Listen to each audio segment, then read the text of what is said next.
Hi అండి, అందరికీ నమస్కారం. ఈ వీడియో అయితే మా తోటలో వేరుశనగ అయితే వేసామన్నమాట. ఇది 13 రోజుల మొక్క. ముందుగా విత్తనాలను తెచ్చుకొని వాటిని అయితే శుద్ధి చేసుకోవాలి. ముందుగా విత్తన శుద్ధి, బీజామృతం. ఈ బీజామృతం అనేది ఏంటంటే తెగుళ్ళు అరికట్టడానికి, వాతావరణంలో ఉండే తేమ ఎక్కువగా దాని మీద రకరకాల ఫంగిసైడ్స్ ఉంటాయి కాబట్టి విత్తనాలను శుద్ధి చేసి నాటుకోవడం అనేది చేయాల్సి. ముందుగా మేమైతే 5 లీటర్ల ఆవు మూత్రంను తీసుకున్నాము. ఒక బకెట్ ఆవు పేడను తీసుకొని దాన్ని బాగా పిసికేసి పల్చని బట్టలో కట్టి ఆ మూత్రంలో వేలాడదీయాలి. అంటే దాంట్లో ఉన్న రసం మొత్తం అందులో దిగాలి. 12 గంటలు దాన్ని అలానే ఉంచాలి. అంటే సాయంత్రం కడితే తెల్లారేసరికి రెడీ అవుతుంది. మరుసటి రోజు ఉదయం దాంట్లో సున్నం తీసుకొని కలిపేసి, ఏకదళం విత్తనాలైతే 2 చేతులతో కానీ కలిపి ఆరబెట్టుకోవాలి. ద్విదళం విత్తనాలు అంటే పెసళ్ళు, మినుములు, కందులు, వేరుశనగ లాంటివి అయితే ఒక చేతితోనే మామూలుగా అనుకొని ఆరబెట్టుకోవాలి. ఎందుకంటే పైన ఉండే పొట్టు పోతే మొలకెత్తవు. అందుకనే ఒక చేతితో నెమ్మదిగా ఆ లిక్విడ్లో కలిపి ఆరబెట్టుకోవాలి. 1 గంట లేదా అరగంట తర్వాత విత్తనం విత్తుకోవాలి. ఇదే బీజామృతం చేసుకునే విధానం. వేరుశనగ ప్రకృతి వ్యవసాయం అనేది రసాయనాలు, పురుగు మందులు వాడకుండా జీవామృతం, మల్చింగ్ వంటి దేశవాళీ పద్ధతుల ద్వారా చేసే లాభదాయకమైన పంట. ఇది నేల ఆరోగ్యాన్ని కాపాడుతూ తక్కువ పెట్టుబడితో ఎక్కువ దిగుబడిని ఇస్తుంటుంది. ప్రకృతి వ్యవసాయంలో వేరుశనగ సాగు పద్ధతులు చేయడానికి ముందుగా ఎకరానికి 200 లీటర్ల జీవామృతంను సాగునీటితో పాటు అందివ్వాలి. ఆఖరి దుక్కిలో జీవామృతం చల్లాలి. నేలలో తేమ ఉండేలా చూసుకోవాలి. విత్తన శుద్ధి. విత్తనాలను నాటుకోవడానికి ముందు ఘనజీవామృతం లేదా గోమూత్రంతో శుద్ధి చేసుకుంటే చాలా మంచిది. ఇది నాటుకునే విధానం. నేల రకాన్ని బట్టి 3x10 సెంటీమీటర్లు లేదా 22.5 x 10 సెంటీమీటర్ల దూరంలో విత్తనాలు నాటుకోవాలి. అంతర పంటగా కంది, పెసర వేసుకోవడం మంచిది. మేమైతే డ్రాగన్ ఫ్రూట్లో అంతర పంటగానే వేసుకుంటున్నాము. దీనికి మల్చింగ్ అనేది చాలా ఇంపార్టెంటు. పొలం చుట్టూ లేదా పంటల మధ్యలో మల్చింగ్ వేయడం ద్వారా తేమను నిలిపి కలుపును అరికట్టవచ్చు.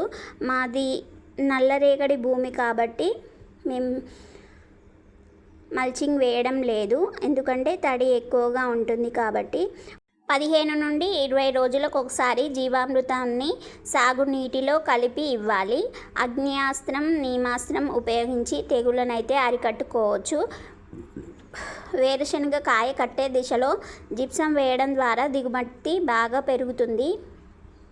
ఎలా చేయాలో చూసేద్దాం రండి. ముందుగా ఆవు మూత్రంను అయితే తీసుకొని అందులో సున్నంను అయితే కలిపేసుకొని ఒక బకెట్ నుండి ఇంకో బకెట్కి అయితే పోసేస్తున్నాం అన్నమాట. ఎందుకంటే మంచిగా కరుగుతుంది, అందుకనైతే అలా కలిపేసుకున్నాము. కలిపేసుకున్న తర్వాత మేమైతే 30 కేజీల వేరుశనగ తెచ్చుకున్నాము.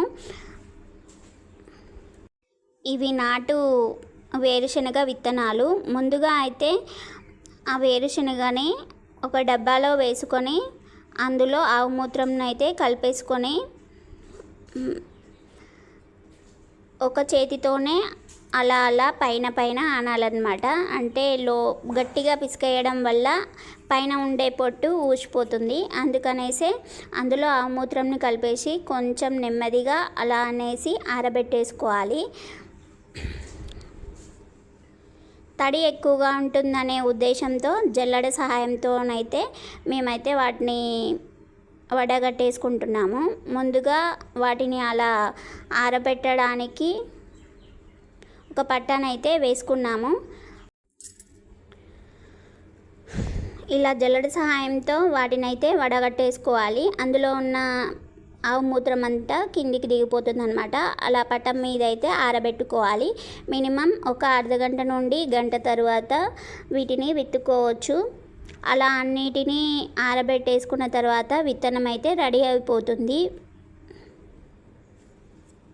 ఇలా విత్తన శుద్ధి చేసుకోవడం వలన తెగుళ్ళ నివారణ జరుగుతుంది. మంచిగా మొలకెత్తుతాయన్నమాట.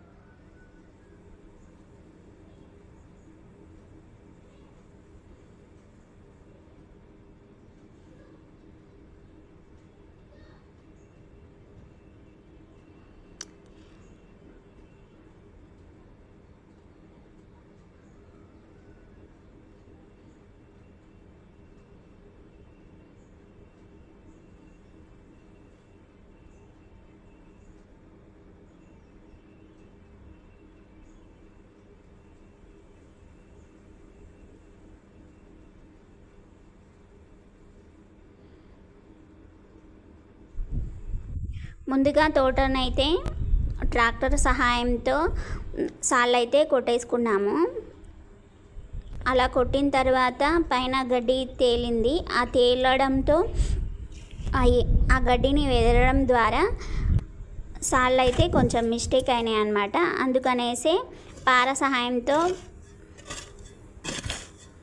అలా బోదలైతే కొట్టేస్తున్నాను అక్కడక్కడ. అలా కట్టుకోవడం ద్వారా వాటర్ అయితే ఫ్లోటింగ్ చిన్నగా పోతూ ఉంటుందని పెట్టేస్తున్నాను. ముందుగా మనం వేరుశనగ వేయడానికి మనం ఏ పని చేసినా దైవ సహాయం ఉండకుండా మనం చేయలేము. అందుకనేసి మన మానవ సహాయం ఎంత ఉంటుందో దేవుని సహాయం కూడా అందులో అంతే ఉంటుందని నమ్మాలి. ముందుగా మేమైతే దేవుళ్ళను పెట్టుకొని శుభ్రంగా కడిగేసి పసుపు బొట్లు అయితే పెట్టేసుకుంటున్నాము. అగరబత్తులు అయితే వెలిగించుకొని కొబ్బరికాయ కొట్టు వేసుకొని మన వేరుశనగనైతే నాటుకోవడానికి సిద్ధమవుతున్నాం అన్నమాట.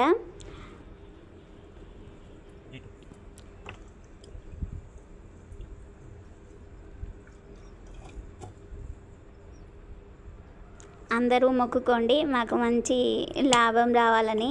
ఇది లాభం కోసం కాదులేండి, మన ఆరోగ్యానికి మన వంతు సహాయం మనం ఏదో చేసుకోవాలని. మొదటగా మా వారైతే నాకు మా మావయ్యకి కొన్ని అయితే పెట్టారు స్టార్ట్ చేయమని. మా మావయ్యని నేను మొదటగా పెట్టమని చెప్పాను, తనైతే పెట్టేశారు. తర్వాత నేనైతే పెట్టేస్తున్నాను.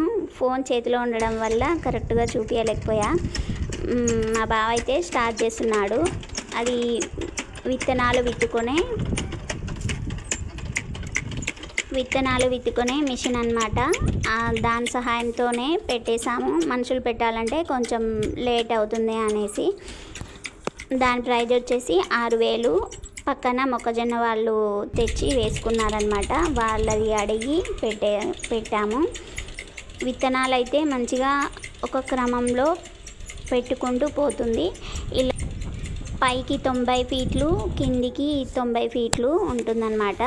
పైన ఇప్పుడు నేను చూపించే 90 ఫీట్లకి మొత్తం కలిపి వేరుశనగ విత్తనాలు అయితే 1 కిలో విత్తనాలు అయితే పట్టాయన్నమాట.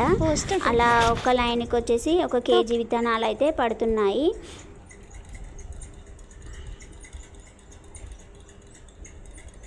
తోటలో దోస విత్తనాలు తప్ప మిగతా మొత్తం వేరుశనగ వేసాం అన్నమాట. దగ్గర ఒక 5 లైన్లే ఇసిపెట్టేసినాము. మిగతా మొత్తం పల్లీలే వేసిన అన్ని మొలకలు వచ్చినాయని చెప్పలేను, కానీ 100లో 95% అయితే వచ్చాయన్నమాట. ఒక 5% పోయినాయి. అవి మళ్ళీ పెట్టాలంటే టైం పడుతుంది. ఇప్పుడు వాటికి వీటికి చాలా డిఫరెన్స్ వస్తుంది అనే ఉద్దేశంతో పెట్టలేదు.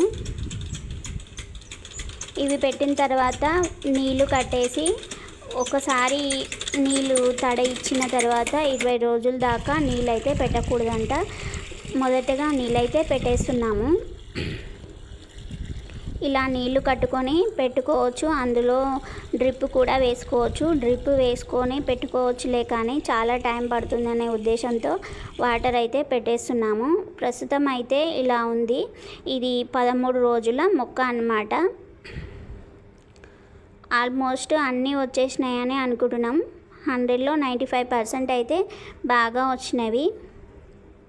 మా ఈ చిన్ని వీడియో మీకు నచ్చినట్లయితే ఒక చిన్న లైక్, ఒక షేరు